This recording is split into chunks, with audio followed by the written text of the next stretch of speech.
Please like, share, subscribe and press the bell icon. उसके निकाह के 3 घंटे बाद हनान अपनी ही जमात के निकाह ख्वां और चंद आदमियों के साथ उसके कमरे में आया था। वो इत्मीनान से बैठी टीवी देख रही थी। कमरे में उनकी आमद ने भी उसकी सुकून भरी कैफियत में कोई खलल और बिगाड़ पैदा नहीं किया था। हनान उसके इत्मीनान से ठटका और लहजे में सख्ती लाते हुए पूछने लगा, तो फिर तुमने क्या फैसला किया? जायदाद मेरे नाम करोगी या मैं तुमसे निकाह करूं? दोनों में से कुछ भी नहीं, वो इस्तज़ाइया हंसी के साथ बोली। तुम भूल रही हो कि इस वक्त सब कुछ मेरे इख्तियार में है। हनान उसकी हंसी से सुलगा। मैं मुसलमान हूँ और मेरा पुख्ता अकीदा और ईमान है कि अल्लाह ताला की रज़ा के बगैर किसी के इख्तियार में कुछ नहीं। वो बेखौफ लहजे में बोली, खुदा को यही मंजूर है कि आज और अभी मेरा और तुम्हारा निकाह होगा। हनान ने कहा, ये बात तो तुमको कहीं टीची टीची ने तो नहीं बताई? वो मजाक उड़ाने वाले अंदाज में बोली। कौन टीची टीची? हनान ने हैरत से पूछा। अरे तुमको टीची टीची का नहीं मालूम? ये वो फरिश्ता है जो तुम्हारे अंग्रेजी नबी के लिए शैतानी वही लाता था। वाह क्या नाम है, टीची टीची। वो नॉन ब्रेक हंसी हंसते हुए बोली। हनान समेत वहां मौजूद कादियानी पहलू बदल कर रह गए। इसी तरह के और लाखों सवाल थे जिनके कादियानियों के पास कोई जवाब नहीं थे। अपनी बकवास बंद करो और ये टीवी भी। मेरा और तुम्हारा निकाह अभी होगा। हनान ने भड़के लहजे में कहा। मेरा निकाह पहले ही हो चुका है, वो पुरस्कून लहजे में बोली। क्या? किसके साथ? हनान को हैरत का झटका लगा। बशर सजाद के साथ। और ये देखो निकाह नामे की कॉपी। वो साइड टेबल पर पड़ा हुआ एक कागज उठाकर उसकी तरफ बढ़ाते हुए बोली। अफसोस के आने वाले चंद लम्हों में मैं यतीम हो जाऊंगा। मेरे बाप का साया मेरे सर से उठ जाएगा। बाबा, आपने ये सब करके अपनी मौत के परवाने पर दस्तखत कर दिए हैं। आपने बहुत बुरा किया अरीबा को कमरे से निकाल कर। मैं आपका सआदतमंद बेटा हूँ। अपने हाथों से आपकी जान लेता अच्छा नहीं लगूंगा। हनान ने अपने एक आदमी को पिस्टल थमाते हुए बेरहमाना लहजे में कहा। वो आदमी सर हिलाता हुआ पिस्टल थामकर मतलूब हसन के कमरे की तरफ बढ़ गया। मैं ये निकाह नहीं मानता। हनान ने हाथ में पकड़े कागज के कई टुकड़े कर दिए। ये तुमने क्या किया? वो चिल्लाई। जो मुझे करना चाहिए था। हनान मकरू हंसी हंसा। मैं तुम्हें जान से मार दूंगी। वो उस पर झपटी। हनान ने उसके दोनों बाजू अपनी गिरफ्त में लेकर उसे बिल्कुल बेबस कर दिया। अब चुपचाप मेरे साथ निकाह पर राजी हो जाओ, वरना अभी तुम्हें यहीं बेआबरू कर दूंगा। हनान घबराया। वो काम कर रह गई। ये सब तो उसने सोचा भी नहीं था कि ऐसा भी हो सकता है। इसी वक्त बाहर से 2 गोलियां चलने की आवाज सुनाई दी। हनान और उसके आदमी ये समझकर मुतमिन रहे कि उनके भेजे आदमी ने मतलूब हसन का काम तमाम कर दिया है, मगर फिर चंद लम्हों बाद होने वाली बेतहाशा फायरिंग ने उन्हें परेशान कर दिया। वो अभी खड़े सोच ही रहे थे कि माजरा क्या है। अचानक बैरूनी गेट पर सिक्योरिटी पर तैनात अफराद में से एक शख्स भागता हुआ कमरे में दाखिल हुआ। सर, हमदानी कराटे क्लब के इंस्ट्रक्टर आफ्ताब ने पुलिस और अपने आदमियों के साथ मिलकर हमला कर दिया है। हमारे आदमी उनके सामने बेबस हैं। वो आदमी बौखलाए लहजे में बोला। कुछ भी हो, मुकाबला करो और सबको खत्म कर दो। हनान ने सख्त लहजे में कहा। मुकाबला तो हम कर रहे हैं सर, मगर आपका यहाँ रहना ठीक नहीं है। जमात को आपकी लीडरशिप की बहुत ज़रूरत है। वो शख्स इल्तिजाइया लहजे में बोला। हाँ सर, वाकई आपको यहाँ रुकना नहीं चाहिए, रजिस्टर पकड़े निकाह ख्वां ने कहा। हनान काफी देर सोचता रहा और फिर अरीबा को बेड पर धक्का देते हुए बोला, तुम्हें मैं देख लूंगा, छोड़ूंगा नहीं, हर कीमत पर अपने बिस्तर की जिन्नत बनाऊंगा। अरीबा ने जवाब में हकारत से उसकी जानिब थूका था। हनान मक्कारी से सर हिलाता हुआ अपने आदमियों को लेकर कमरे से निकल गया। उनके बाहर जाते ही वो अल्लाह ताला की इस करम नवाजी पर बेख्तियार शुक्र अदा करने लगी। बशर ने उसे कहा था कि वो 3 से 4 घंटों में उसके पास पहुंच जाएगा, और अब इतना वक्त गुजरने के बाद आफताब की इस तरह आमद हनान की कही इस बात की तस्दीक कर रही थी कि बशर सजाद असल में फराब के दोस्तों रबाज या आफताब में से कोई एक है, या फिर वो दोनों ही मिलकर ये किरदार निभा रहे हैं। कुछ ही देर में आफताब और मतलूब हसन इंस्पेक्टर के साथ उसके कमरे में पहुंच गए थे, और उसे सही सलामत देखकर सबने इत्मीनान भरी सांस खारिज की थी। अंकल, थैंक्स गॉड कि आप जिंदा हैं, वो मतलूब हसन के सीने से लगते हुए तशक्कुर भरे लहजे में बोली। हाँ बेटी, अल्लाह का शुक्र है कि यह नौजवान बर वक्त पहुंच गया और इसने मुझ पर पिस्तौल ताने खड़े शख्स का खात्मा कर दिया, और बाद में बंगले की दीवारों में दौड़ते करंट को भी ऑफ कर दिया। यूं बाहर मौजूद पुलिस और दूसरे आदमियों को अंदर आने में ज्यादा मुश्किल का सामना नहीं करना पड़ा। मतलूब हसन ने कहा, आपका बहुत बहुत शुक्रिया सर। वो आफताब की तरफ देखते हुए ममनून लहजे में बोली, शुक्रिया तो आपको प्रोफेसर रजब का अदा करना चाहिए, जिन्होंने मुझे आपको दरपेश मुश्किलात से आगाह करने के साथ साथ आपकी मदद के लिए भी भेजा, आफताब ने कहा। इससे पहले कि वो कोई जवाब देती, आफताब की जेब में मौजूद मोबाइल फोन बजने लगा। आफताब ने चौंकते हुए मोबाइल निकाला और एक नज़र स्क्रीन पर मौजूद नंबर पर डालने के बाद कॉल रिसीव करते हुए मोबाइल कान से लगा लिया। कौन? आफताब का लहजा कड़क था। तुम मेरा नाम कैसे जानते हो? दूसरी तरफ से बात सुनने के बाद आफताब ने हैरत से कहा, देखो, मैं किसी बशर सजाद को नहीं जानता। आफताब ने झुनझुलाई लहजे में कहा, सर जरा फोन मुझे दीजिए। अरीबा ने बशर सजाद का नाम सुनकर फौरन कहा। आफताब ने कुछ ना समझने के अंदाज में मोबाइल उसकी जानिब बढ़ा दिया। बशर, मैं अरीबा बात कर रही हूँ, वो मोबाइल फोन कान से लगाते हुए बोली। कैसी हो? सब कुछ ठीक तो है ना? बशर ने बेचैनी से पूछा। जी, यहाँ सब ओके है, मगर आप कहाँ हैं? मैं अभी शहर से बाहर ही हूँ। कब आएंगे? उम्मीद है कल तक आ जाऊंगा। फहद कैसा है? बिल्कुल ठीक है, मेरे साथ ही है, मगर अभी सो रहा है। अरीबा, मैंने तुमसे कहा था ना कि निकाह के लिए जल्दी ना करो, थोड़े सब्र का मुजाहिरा करो, सब अच्छा हो जाएगा। बशर ने थोड़े तवक्कुफ के बाद कहा।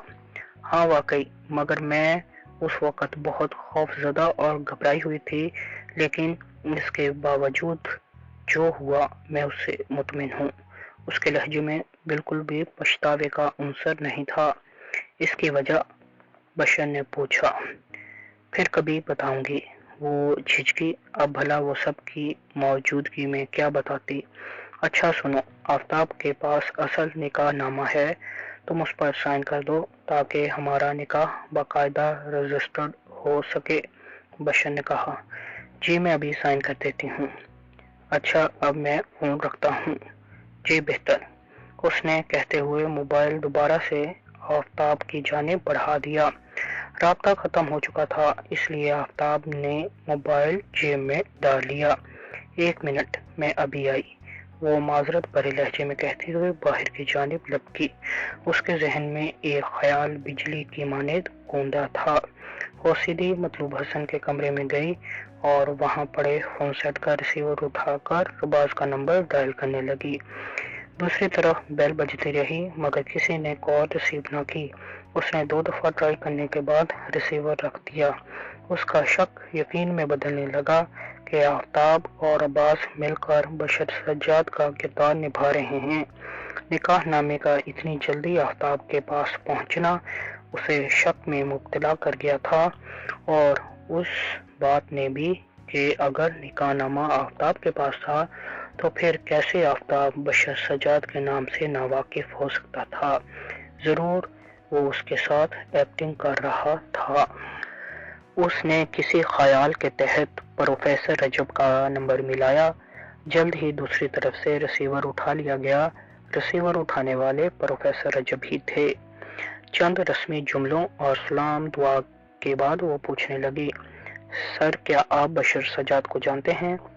ہاں جانتا ہوں، فراغ کے توسط سے ملا تھا اس سے، بہت اچھا لڑکا ہے، پروفیسر رجب نے جواب دیا۔ سر نہایت مجبوری کی حالت میں مجھے اس سے نکاح کرنا پڑا ہے، کیا آپ یہ سب جانتے ہیں؟ اس نے پوچھا۔ ہاں، ابھی گھنٹہ بھر پہلے ہی وہ میرے پاس آیا تھا اور تمہارے پاس جانے، میرا مطلب ہے تمہارے پاس آفتاب کو بھیجنے کی بات کر رہا تھا۔ پروفیسر رجب آخر میں واقعی بوکھلا گئے تھے۔ ٹھیک ہے سر، اگر آپ نے کہہ دیا کہ وہ بہت اچھا لڑکا ہے تو پھر واقعی وہ اچھا ہوگا، اب میری پریشانی دور ہو گئی ہے، وہ گہرے لہجے میں بولی اور پھر اختتامی سلام کہتے ہوئے اس نے ریسیور رکھ دیا۔ کافی گتھیاں سلجھ چکی تھیں، اس لیے وہ سر ہلاتی ہوئی واپس اپنے کمرے میں آ گئی۔ آفتاب اسے سمجھانے لگا کہ اب اس کا بنگلے میں اکیلے رہنا ٹھیک نہیں ہے، اسے پروفیسر رجب کے گھر چلی جانا چاہیے، مگر وہ نہ مانی اور مجبوراً آفتاب کو پولیس کے آدمیوں کے ساتھ ساتھ اپنے کلب کے کچھ منجھے ہوئے فائٹرز کو بھی مطلوب حسن اور اس کی حفاظت کے لیے وہاں تعینات کرنا پڑا۔ بشر سجاد سے آنے والے دنوں میں بھی اس کی 2-4 بار فون پر بات ہوئی تھی۔ اس نے محسوس کیا تھا کہ بشر اس کے سامنے آنے سے کترا رہا ہے اور بہانہ یہ تراش رہا ہے کہ وہ پہلے حنان کا کچھ بندوبست کر لے، پھر ہی وہ فہد کو لے کر اس کے پاس آئے گا۔ کسی حد تک وہ اس کی بات سے متفق بھی تھی، مگر اسے یقین تھا کہ حنان کو اس کے کیے کی سزا دینے کے بعد بھی بشر اس کے سامنے نہیں آئے گا، اور اس کی وجہ یہی تھی کہ آفتاب ہی بشر سجاد ہے، کیونکہ بقول فراب کے اس کے بعد حنان کو تگنی کا ناچ بشر سجاد ہی نچا سکتا تھا، اور یہی وہ تھا۔ آفتاب کے اپنے آدمیوں کے ساتھ بنگلے میں پہنچنے پر حنان کو بھاگنا پڑا تھا۔ فراب کے بعد مارشل آرٹ کی دنیا پر آفتاب کا راج چل رہا تھا، اور پروفیسر رجب کا یہ کہنا کہ ابھی گھنٹہ بھر پہلے بشر ان کے پاس گیا ہے، جبکہ بشر نے یہ کہا تھا کہ وہ شہر سے باہر ہے۔ یوں اگر پروفیسر رجب سچے تھے تو آفتاب کے بشر سجاد ہونے میں کوئی شک نہیں رہا تھا۔ وہ بیٹھی انہی سوچوں میں غم تھی کہ تنزیلہ آ گئی۔ اریبہ کی اسے دیکھتے ہی بانچھیں کھل اٹھیں، کیونکہ کافی روز بعد تنزیلہ اس کے پاس آئی تھی اور اس وقت وہ کافی بوریت بھی محسوس کر رہی تھی۔ بشر سجاد نے اس کے باہر جانے پر بالکل پابندی لگا دی تھی۔ اس نے احتجاج کیا تھا تو بشر نے پیار سے مگر صاف لفظوں میں اسے سمجھایا تھا کہ حنان کی گرفتاری تک ایسا کرنا مجبوری اور ضروری ہے، اس کے بعد تم پر کوئی روک ٹوک نہیں ہوگی۔ یوں وہ اب کئی روز سے نہ تو پریس کلب گئی تھی اور نہ ہی آفس، البتہ مطلوب حسن 2-4 بار آفس کا چکر لگا آئے تھے۔ ایسی حالت میں تنزیلہ کو دیکھ کر اسے خوش ہونا ہی تھا۔ کتنے روز بعد تم آئی ہو؟ اس نے شکوہ کیا۔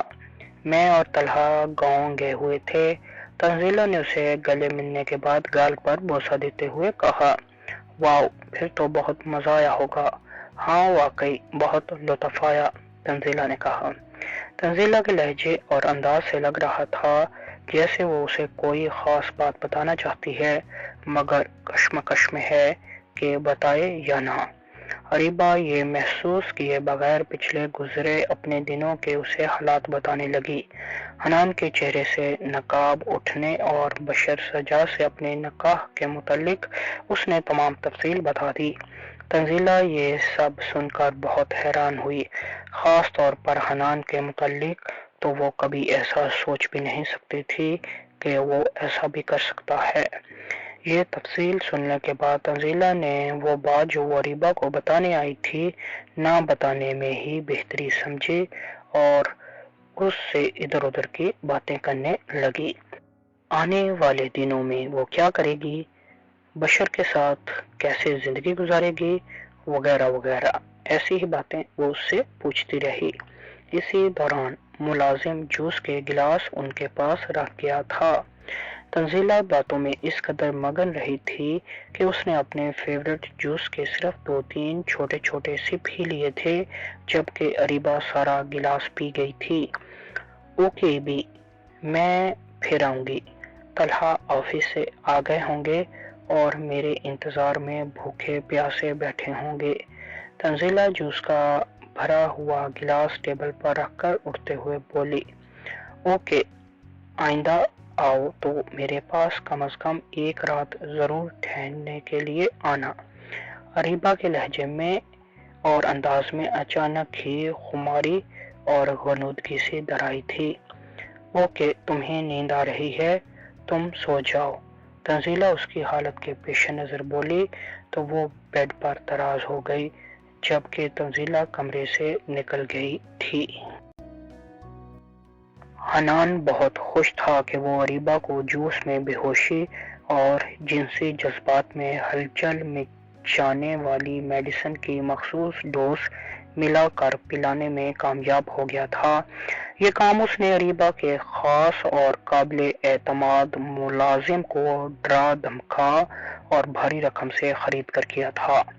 آج صبح مطلوب حسن گاڑی لے کر آفس گئے تھے تو حنان آفس کی پارکنگ میں کھڑی ان کی گاڑی کی ڈگی میں چپکے سے چھپ گیا تھا۔ یوں وہ آسانی سے پولیس اور بشر سجاد کے آدمیوں کی نظر سے بچ کر بنگلے میں داخل ہو گیا تھا، ورنہ تو پچھلے گزرے دنوں میں بشر سجاد کے آدمیوں نے اس کی ناک میں دم کر دیا تھا اور وہ انڈر گراؤنڈ ہونے پر مجبور ہو گیا تھا، مگر اریبہ سے بدلے اور انتقام کی آگ برابر اس کے اندر بھڑکتی رہی تھی، جسے ٹھنڈا کرنے کا اسے آج موقع میسر آ گیا تھا۔ اریبہ جوس پی کر بے سدھ ہو چکی تھی، جبکہ اس کی فرینڈ تنزیلہ بھی اس سے ملنے کے بعد واپس جا چکی تھی۔ حنان ملازم کے کوارٹر میں بے چینی سے ٹہلتا ہلکا ہلکا اندھیرا چھانے کا انتظار کر رہا تھا۔ اندھیرا پھیلتے ہی اس نے اریبہ کے کمرے میں پہنچ کر ساری رات اپنی منمانیاں کرنی تھیں۔ اریبہ کی طرف سے اسے کسی مزاحمت کا سامنا نہیں کرنا پڑنا تھا کہ وہ خود دوا کے اثر سے جنسی تسکین حاصل کرنے کے لیے نیم بے ہوشی کی حالت میں کسی نشئی کی طرح اپنے جسم کو کاٹ رہی ہوگی۔ Please like, share, subscribe and press the bell icon.